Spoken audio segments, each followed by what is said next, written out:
Hello everyone and welcome to today's Sutta class. As usual, we will start with the Namo Tassa. Feel free to join if you like. Namo Tassa Bhagavato Arahato Samma Sambuddhassa.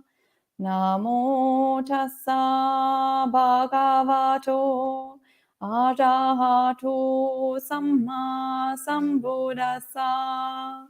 Namo Tassa Bhagavato Arahato Samma Sambuddhassa.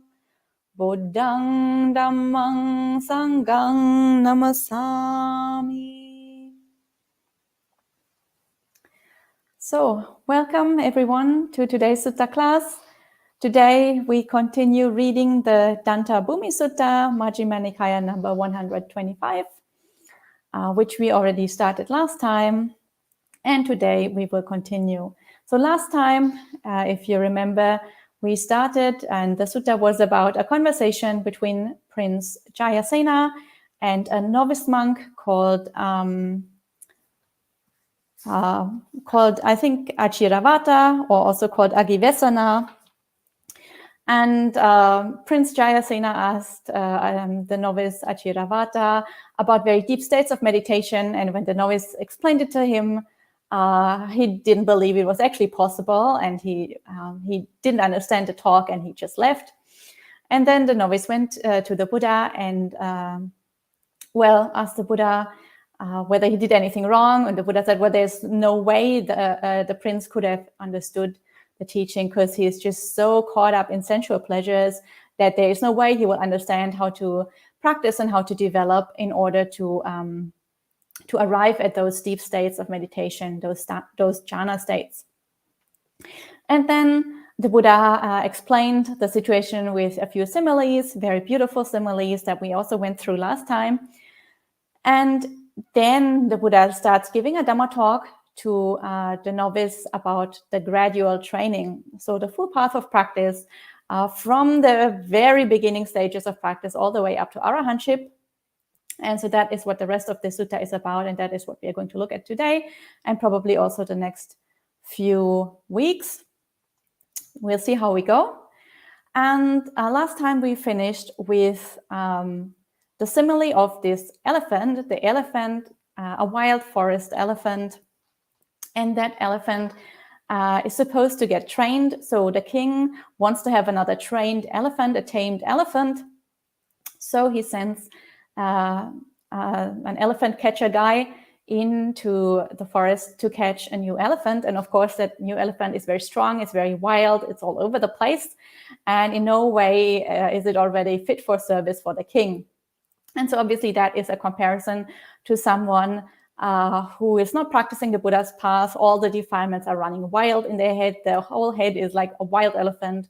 In no way tamed or in no way similar to an arahant. But then the process of taming that elephant is similar to how we tame our mind in order to eventually become fully liberated, to get rid of all the defilements and to become fully enlightened. And so we went through that simile in quite a bit of detail. And so the first step in that simile was for the forest, like the elephant woodsman, so the person who goes into the forest to catch that elephant, to go into the forest with an elephant that is already tamed, so an elephant that is very strong, that has already arrived at the goal. So obviously the simile is pointing to an arahant or even to the Buddha himself. And so that elephant then can drag the wild elephant out of the forest into the open. And so that obviously is a simile for our practice. We need somebody to show us the way, to drag us out of this jungle of defilements that we are trapped in. So we need a Buddha there to show us the way, or if there's no Buddha, an arahant would be great. Of course, in modern times, even arahants are hard to find. So sometimes we have to make do with other teachers who are a bit more advanced than we are on the path. But obviously, the less developed the teacher is, the harder it is for us to get out of the forest. Because like if we stick to the simile of that forest elephant, if the teacher himself or herself or themselves isn't really properly out of the woods themselves, if they're still kind of, if they still have all these defilements there, then chances are that instead of them dragging us out, we are actually dragging them in. And in the end, we all end up back in the forest and all end up being trapped by the defilements. So if the teacher isn't quite strong, it's very difficult for us to follow them to get out. So anyway, then we come out in the open, or that elephant comes out in the open, and then there's various steps that are described here for taming the elephant. First, you like try to attach them to a strong pole so they don't run back into the forest, and then you speak to them very gently. You give them good food and so on. You make sure that they're comfortable, make sure that they're no longer afraid. And so on. And so I think that's also very similar to the experience that people make when they come to a monastery the first time. Many people who come to a monastery the first time, they realize, I mean, they come for special occasions on special days, let's say for Vesak or for Katina or for some other celebration. So usually there's plenty of good food, and usually everybody is nice and everything is calm and peaceful. So people really enjoy being at the monastery when they come for the first time. And then they imagine that monastic life is always like this. It's always like a paradise, very peaceful. Everybody's nice all the time. And when they actually come and spend some time in the monastery, and suddenly they have to follow all the monastic rules, and suddenly they really have to live in that community for a long time, they realize that it's not quite as paradisical as they thought in the beginning. So in the simile of the elephant, then the next step is that the elephant has to be trained in doing various works, obeying various commands. So picking up stuff, putting stuff down, walking in certain ways, and just following orders. And again, monastic life or life in a monastery is quite similar. Anybody who has stayed in monasteries for maybe a few weeks or for a retreat or something will have noticed that there are community rules that you have to follow. There's a schedule that you have to follow. You have to behave in certain ways. And especially for monastics, when they start training, you have to wake up at a certain time. You have to wear your robes in a specific way. You have to eat in a certain way. You can't listen to music. You can't do this. You can't do that. You can't go out and go shopping. So there are plenty of rules. And suddenly all this obviously triggers our defilements because we can't do what we want. And then it's when the training starts to become difficult. And then it's when we really start to have to make a decision. Do we want to continue with that, or do we want to go back to our defilements and indulging in an ordinary life? And so gradually it becomes more and more tricky until with this elephant here. The last step here is, as we have seen in the simile, the elephant is surrounded by people holding weapons and poking him with swords and arrows. And there's an enormous amount of noise because the elephant is being prepared for battle and is being trained in what they call here imperturbability. So there are lots of drums and trumpets and various other noises. And he's poked with all these painful sensations from the weapons. So it's really like a full-on unpleasant experience, and the elephant is being trained to be perfectly equanimous no matter what happens to him. And again, that's very similar to when we try to really go deep into our meditation. All the defilements come up, and sometimes it can feel like our mind is going entirely crazy. Because in order to go to these very deep states of meditation, we have to sort of calm the mind down. And obviously the mind is not used to being calm, and the defilements are not used to be disregarded.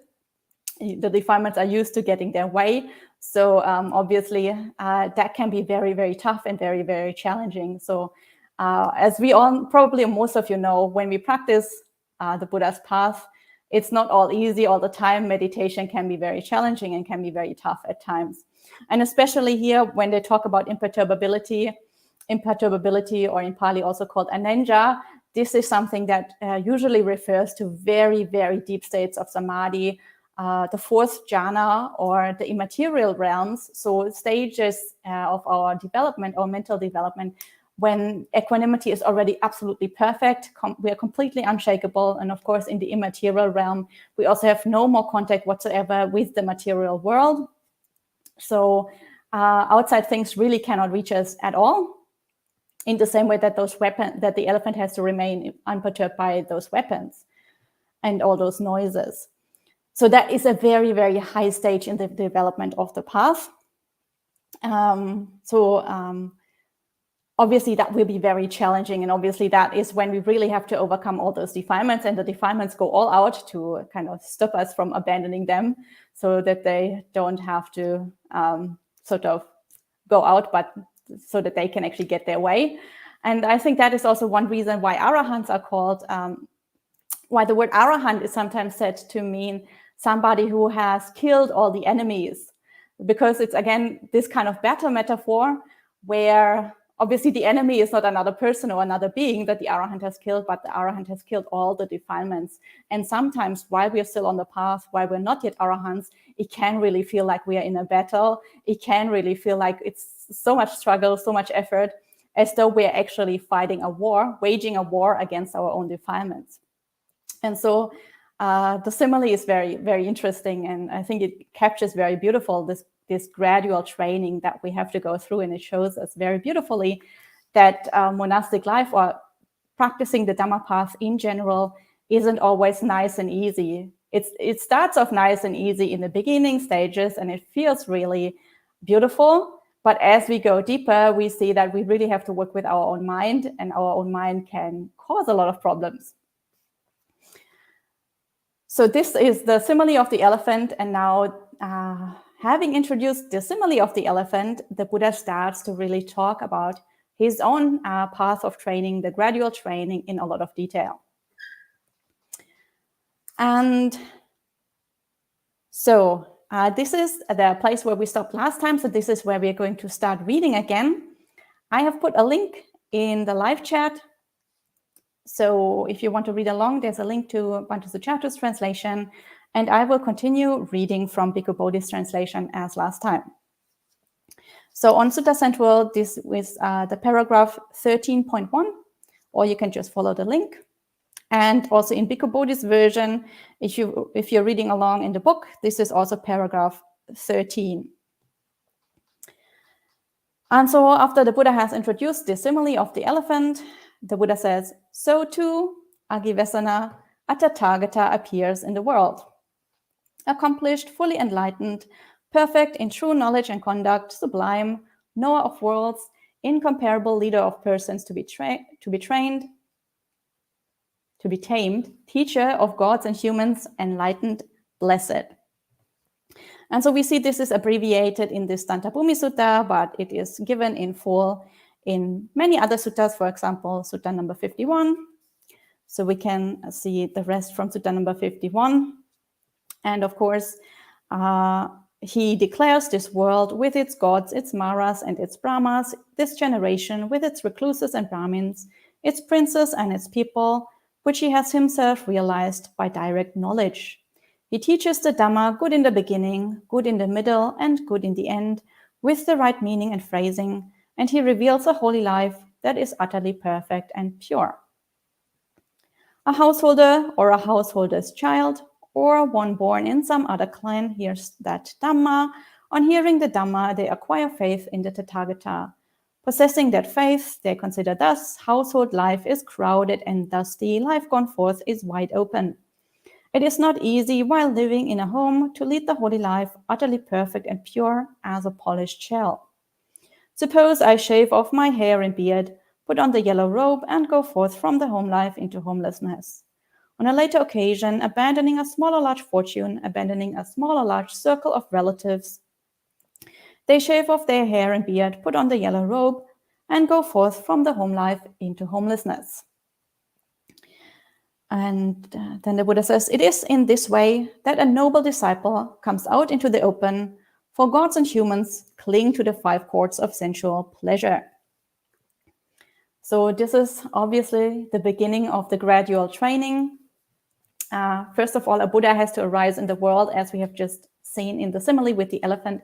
Somebody needs to be there to show us the way. So unless we are Pacceka Buddhas ourselves and we can find the way on ourselves, obviously Pacceka Buddhas are very rare.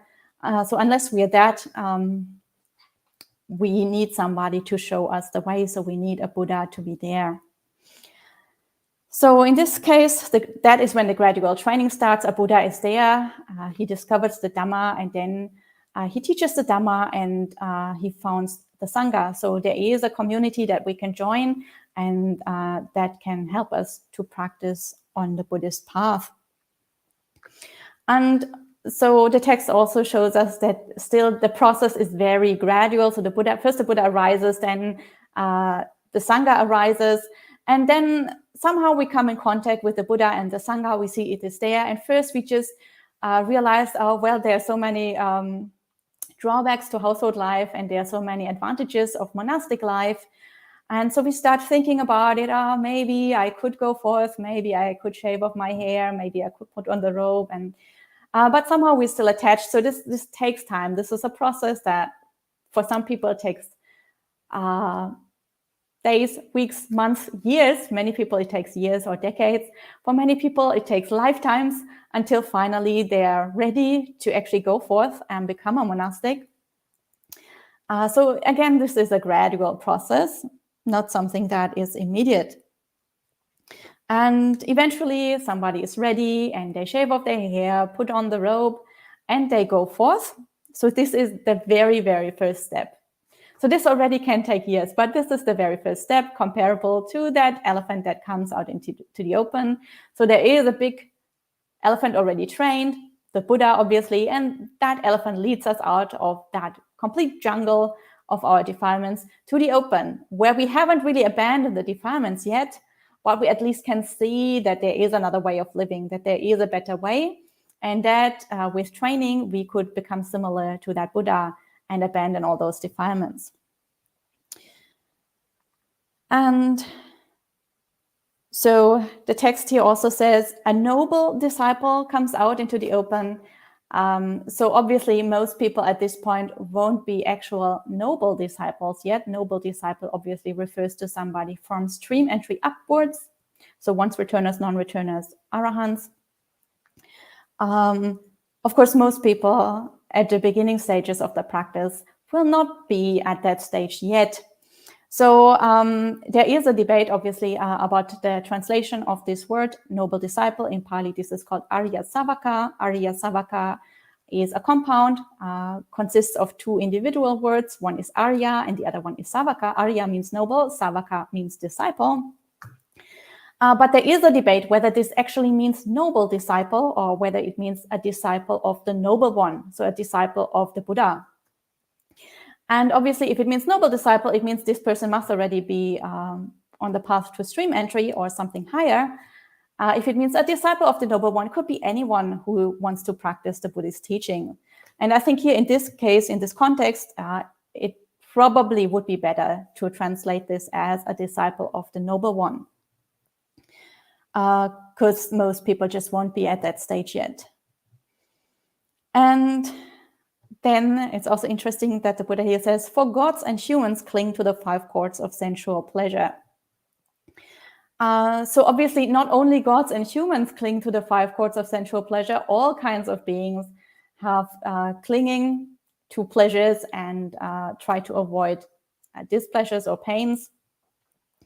But the reason why the Buddha here singles out gods and humans, I think, is because gods and humans are the only people who can actually undertake the path and who can actually undertake the Buddhist training and understand the Dhamma.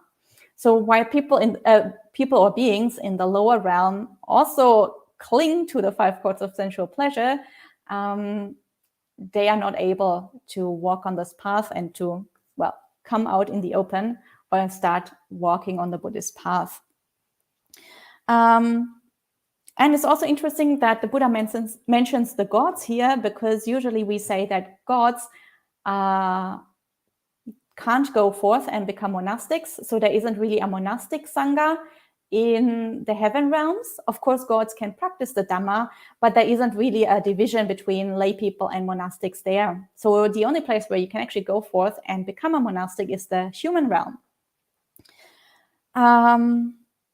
I'm not quite sure why that is. I think one reason probably is that in heaven realms, you don't actually need to go forth to become a monastic.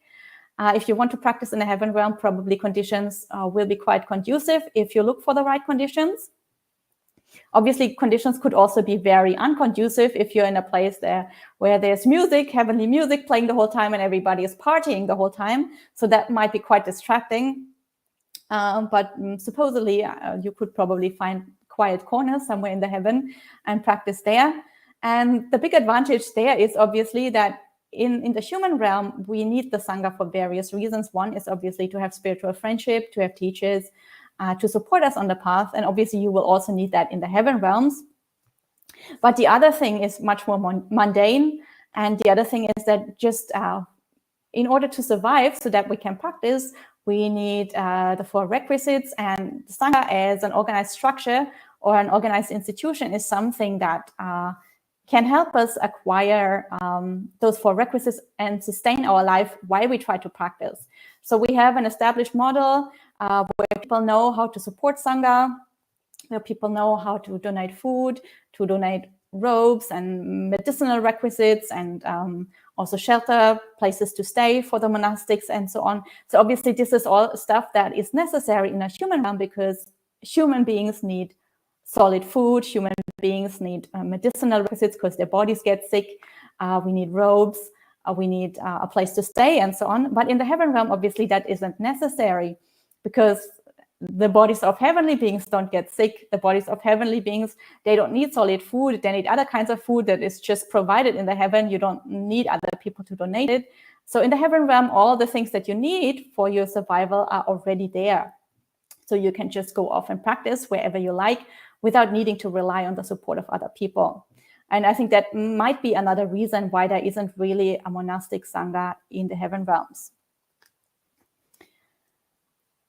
So anyway, there's a person who has decided to undertake the training to go forth. They have come out into the open and they are ready for the next step on the gradual training. And so the Buddha says, then the Tathagata disciplines him or disciplines them further. Come, bhikkhu, bhikkhuni, practitioner.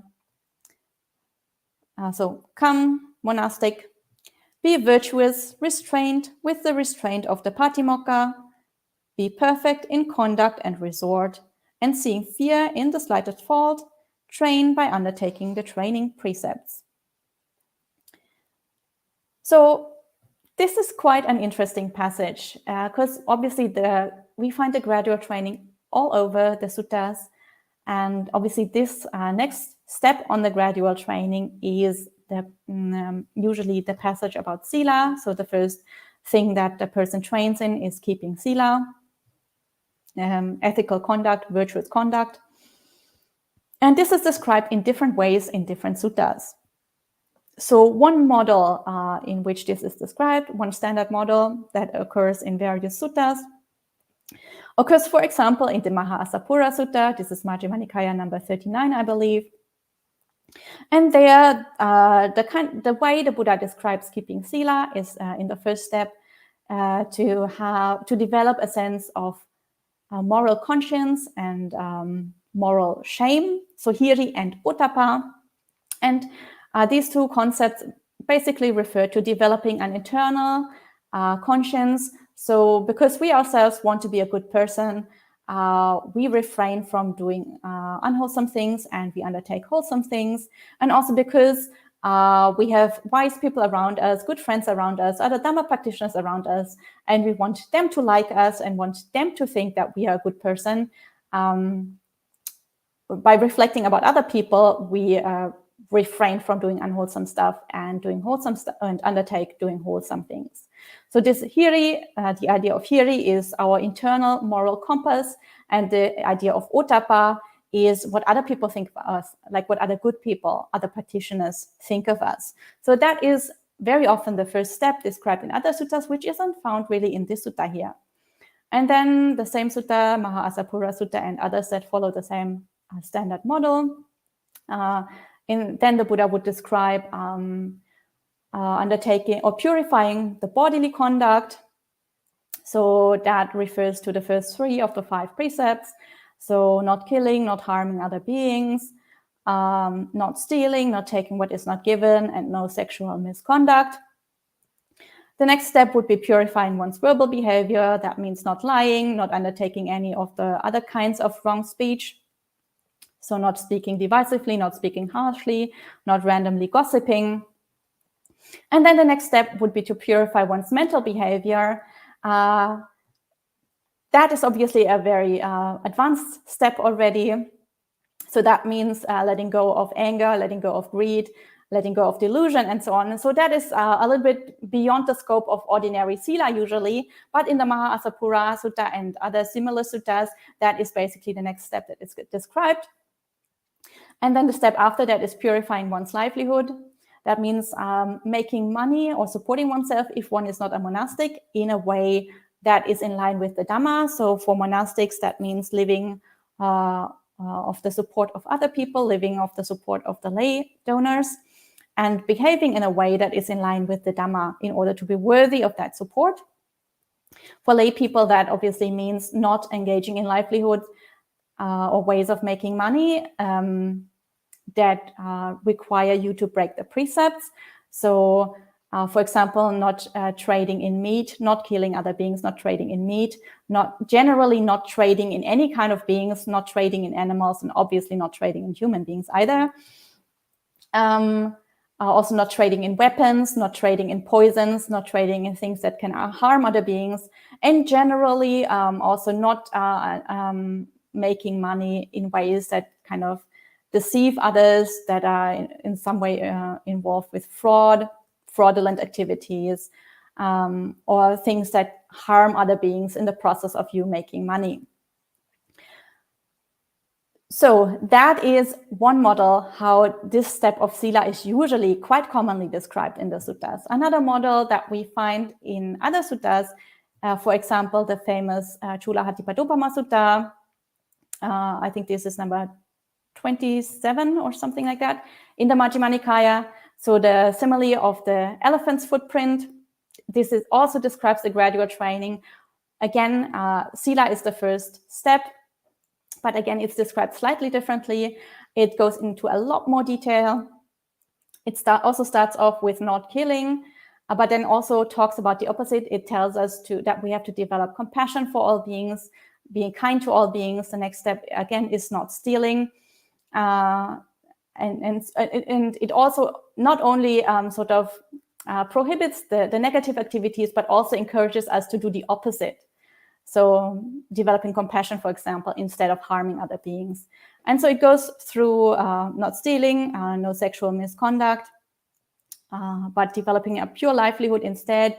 Then it goes through the 4 speech precepts. And again, it just doesn't just say not lying, but it also says speak the truth, speak what is beneficial, speak what brings people together. Instead of not speaking divisively, speak in such a way that it brings people together, that it creates harmony, that it promotes friendship. Speak things that are gentle, that are pleasing to the ear, that are lovable, that go to the heart, and speak things that are beneficial at the right time, and speak about the Dhamma, for example, instead of just gossiping. And after it goes through all these rules that are connected with the 5 precepts, it goes into a lot more detail with other rules. So it then goes on to the 10 precepts, not eating after noon, not wearing bodily adornments or perfumes, not listening to music and other entertainments, not sleeping on high beds, not using money. And then after those 10 precepts, it goes into even a lot more detail, with rules that are very similar to the rules we find in the monastic code, so in the Vinaya or the Patimokkha.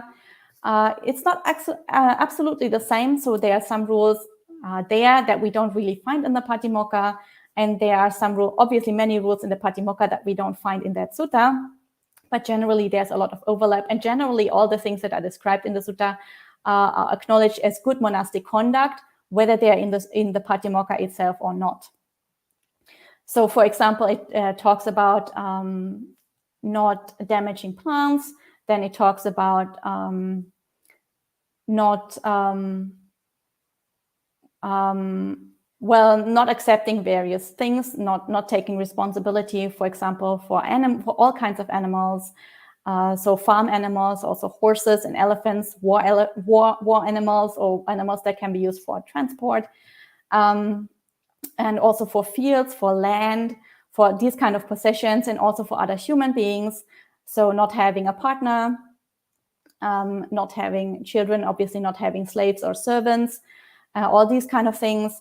Then it goes on to tell people not to engage in trade, also not to go on errands for other people, so to be independent from lay society, basically. And then it also goes into a lot more detail about wrong kinds of livelihood, not dealing with false weights, false measures, so fraudulent activities, and also nothing that has to do with violence or robbery, burglary, these kind of things. So there is a lot more detail in that sutta, in that presentation of what sila is, or what the first step of the gradual training is. But here in our sutta, it's very, very brief.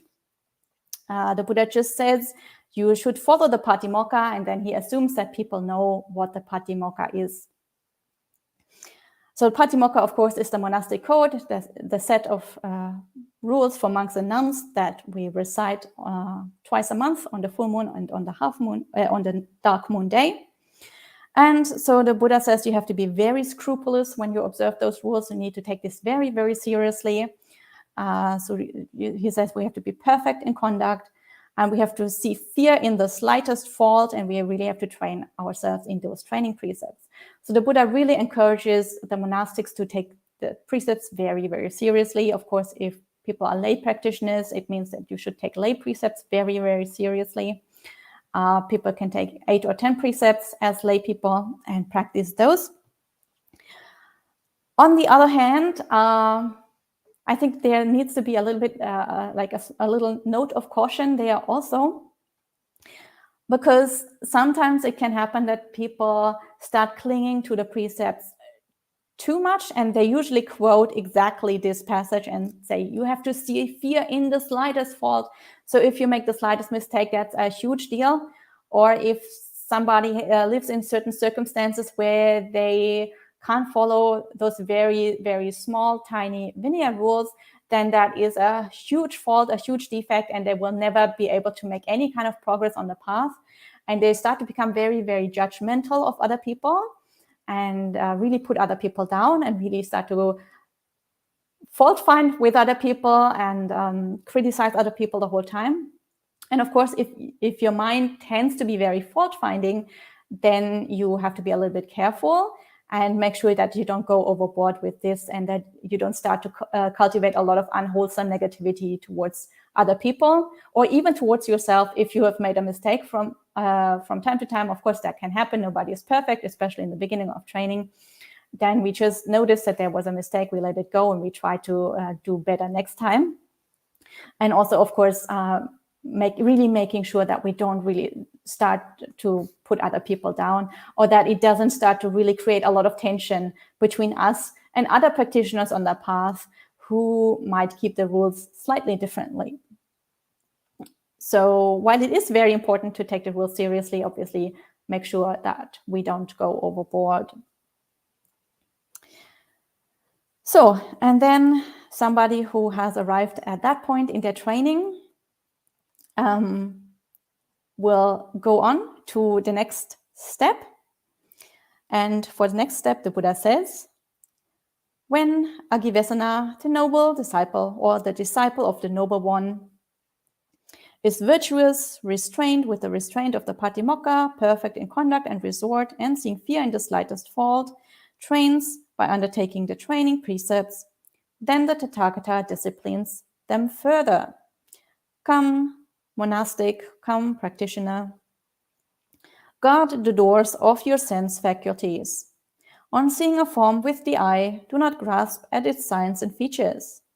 Since if you were to leave the eye faculty unguarded, evil, unwholesome states of covetousness and grief might invade you.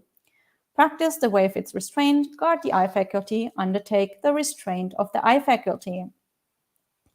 And then on hearing a sound with the ear, on smelling an odor with the nose, on tasting a flavor with the tongue, on touching a tangible with the body, and on cognizing a mind object with the mind, do not grasp at its signs and features. Since if you were to leave the mind faculty unguarded, evil and wholesome states of covetousness and grief might invade you. Practice the way of its restraint, guard the mind faculty, undertake the restraint of the mind faculty. So this next step is, again, the next step in all presentations of the gradual training. So whether we look at the way that the presentation is made in suttas like the Mahāsapura Sutta, which I mentioned before, or in the alternative version that is similar to the Chulahatipadupama Sutta, the simile of the elephant's footprint, or this sutta here, which has yet another alternative presentation of the gradual training. This next step, sense restraint, is the same in all of those different suttas. So this obviously is another very, very important step. So we might wonder why this monastic or this practitioner still needs sense restraint. They're already living in the monastery, presumably, or if they're a lay practitioner, they've probably made a big commitment. They have gone into a surrounding that is fairly quiet and peaceful for their practice.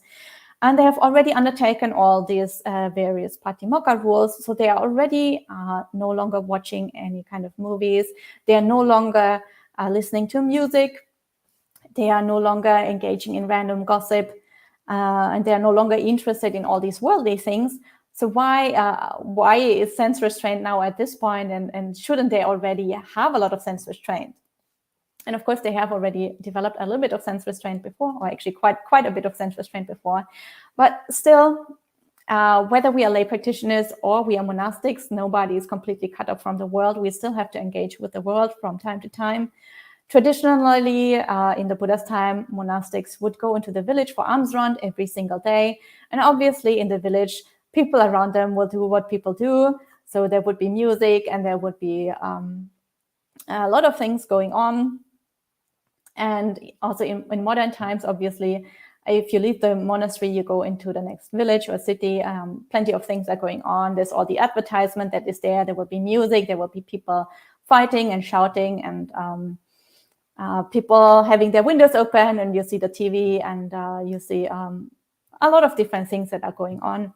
So obviously at this time, since you need food every day, you need to go into the village every day, if you have a traditional lifestyle where you go on Pindapata.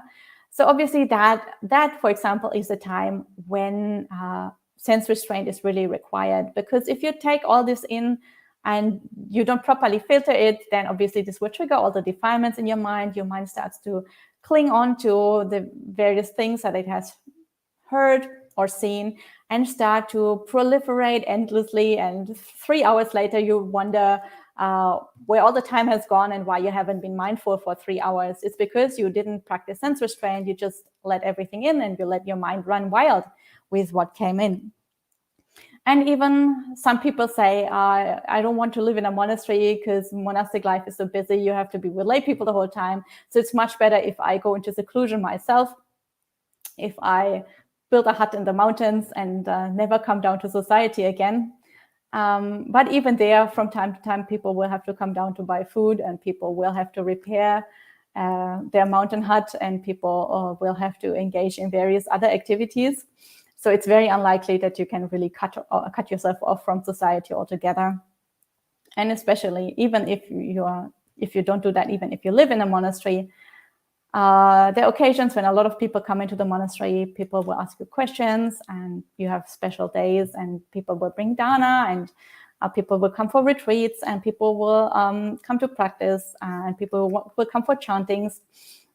So there is just a lot of interaction, and obviously you need to be very mindful at this time, because otherwise this can sort of damage the samadhi practice that you're undertaking. So sense restraint is very, very important on the path, especially for people who want to go deeper in the practice. So listening to music, for example, or listening to random chit-chat can be very, very detrimental. So then the next step on the path is as follows.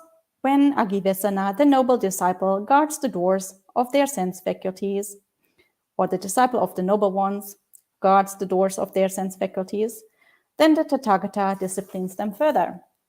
Come, monastic, come, practitioner, be moderate in eating.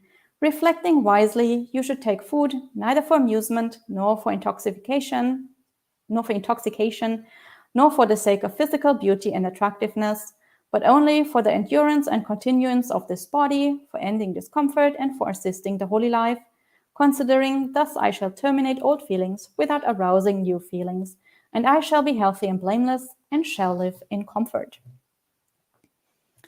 So this is the next step, being moderate in eating. Again, this is a step that is mentioned in some presentations of the gradual training. For example, the one that we find in the Mahasapura Sutta and also in this one. It is not mentioned, interestingly, in the Chulahatipadopama Sutta, so the simile of the elephant's footprint. So this is so we find this in some presentations, but we don't find this in others. In the Chulahatipadopama Sutta, however, it was already included in the section about sila, that you have one meal a day only. So being moderate in eating also is mentioned there. It's just that the order is somewhat different and the presentation is somewhat different. And the phrasing is also somewhat different. So the reflection that the Buddha here presents, like reflecting wisely, you take food for various reasons, to keep the body healthy and just to assist with the holy life, because obviously we need the body to survive in order for us to practice. That is a reflection that we do daily as monastics. So we have reflections on the 4 requisites, and one of the requisites is the food. And so every day we reflect why we are using those requisites, not for indulgence in sensual pleasures, but only to keep us going so that we can undertake the practice. And so this is exactly one of those reflections that we do every day. And being moderate in eating obviously is very important. People who have taken 8 precepts or higher, and obviously monastics, usually they should eat only in the morning. Some people eat only once a day. Some people eat twice in the morning period, so breakfast and lunch. Well, intermittent fasting is very popular nowadays, but it was already popular in the Buddha's time, and the Buddha thought that this was very, very beneficial, both for keeping his Sangha healthy, but also for supporting the practice. So obviously when we eat a lot, the body needs a lot of energy to digest all the food. So the mind isn't quite as clear, it isn't quite as sharp and as lucid. It can just be very distracting, and everybody who has tried to meditate after eating a full meal knows that you can be quite tired and it can be quite difficult. So one reason for limiting food intake is that it is much easier to go into deep states of meditation if you have fasted for a few hours, and if the body isn't busy processing the food and digesting the food. Another reason, probably also an important reason, but maybe not the main reason, was that obviously in the Buddha's time, since people had to go into the next village for alms food, and monasteries were usually outside the village, that could be quite a long distance to walk, could be several kilometers from the monastery to the village, and then you have to walk all the way back. So obviously, if you do that 3 times a day because you want to have 3 meals, you'll be busy the whole day just walking back and forth, and you will never have time to do any meditation practice. So limiting the amount of time that you spend walking around and going to the village also is very beneficial. And obviously also if you go to the village the whole time, if you're not that good at practicing sense restraint, your mind will get very distracted.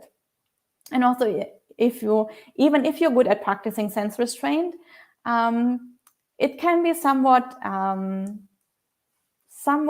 exhausting to spend too much time in a loud environment, such as a village, because you have to be very, very sharp and very, very mindful and very alert the whole time, so that your mind doesn't get caught by all these external triggers and starts to proliferate random stuff.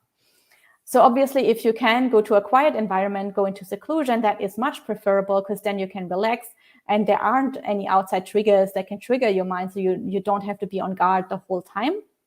But if you spend a lot of time in the village, then it can be very exhausting if you try to protect your mind and try to protect your samadhi practice.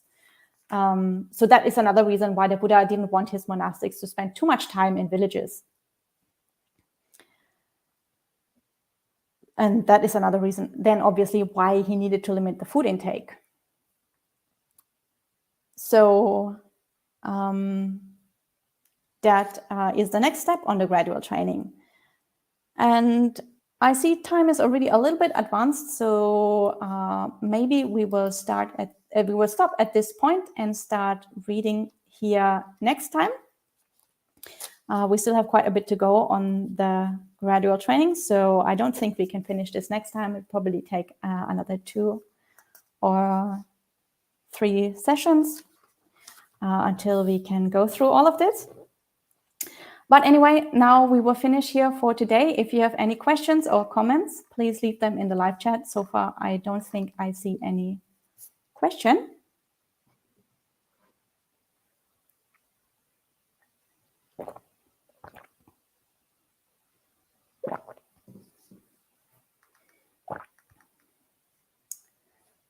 Yeah, I don't see any question, but it's nice to see a few people have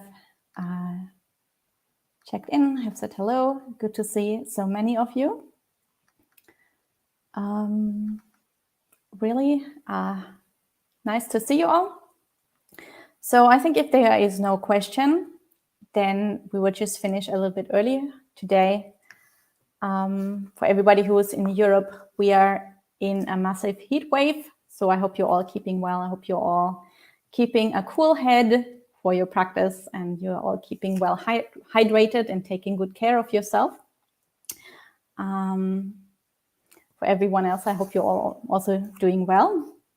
And then we will finish for today with 3 sadhus. Feel free to join if you like.